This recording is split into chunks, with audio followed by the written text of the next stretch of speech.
Welcome to Take 5 for Torah. Today is July 29th. It is the 4th of Av, and it's Tuesday, and that means that we are going to discuss a chapter in Sefer Shmuel. We are working our way through the first book of Shmuel in chapter 13, and this chapter describes the very sorry state of the army of Israel in its wars against the Philistines. The Philistines have been a traditional enemy of ours now for hundreds of years. Even back in the Torah, God drove us around the Philistine area so that we would not perhaps see battle and return to Egypt. So we would remember what the Philistine threat would be for a long time.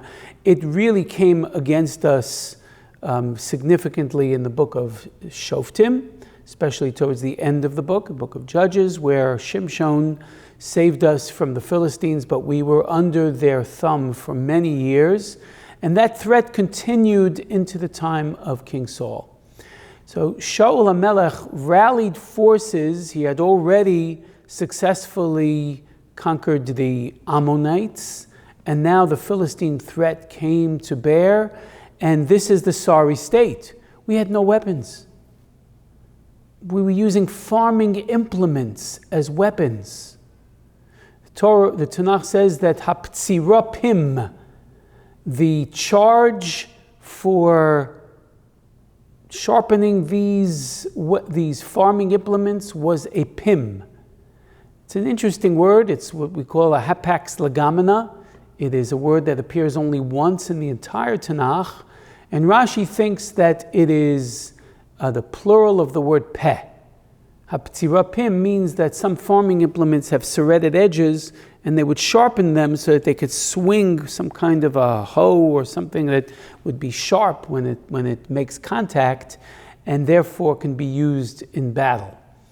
Rav Yosef Kara, Rashi's Talmud Chaver, his student who often argued with him, says, I'm not sure what pim is either, but I'm pretty sure that the plural of peh is piyot, not pim.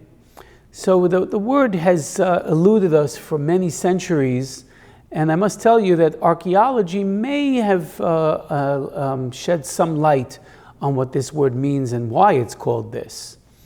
So we have found a few ancient coins or weights with the word pim written across the front in Ktav Ivri, in the ancient Hebrew hieroglyphic alphabet. And it's very prominent, and it weighs precisely 2/3 of a shekel. In fact, all the biblical coin books list the pim as one of the most rare of all ancient weights. There are only, as I said, 6 or 7 known to us, and I actually weighed once on a diamond scale, and it was indeed 0.667128 of a shekel on a very precise scale. And it might be that the word pim is a shortened form of the word pi shnayim. Right? You couldn't fit the whole word, 2 words pi shnayim across, so they shortened the word to the word pim. The term pi shnayim appears in 3 places in the entire Tanakh.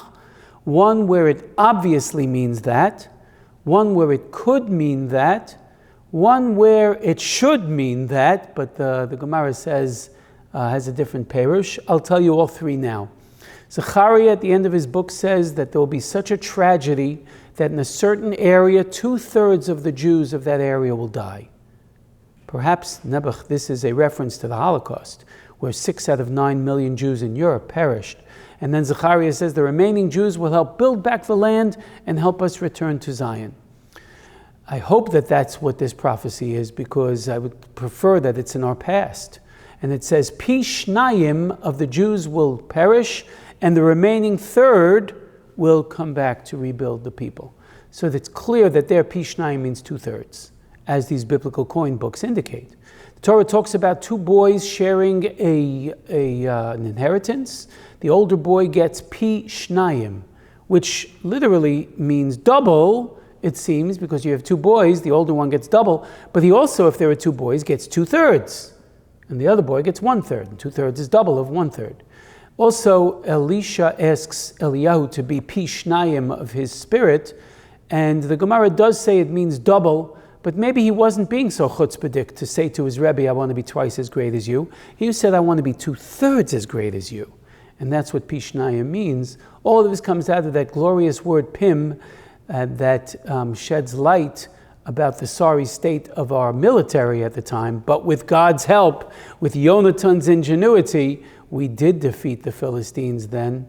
And David will even do better and cease their threat once and for all.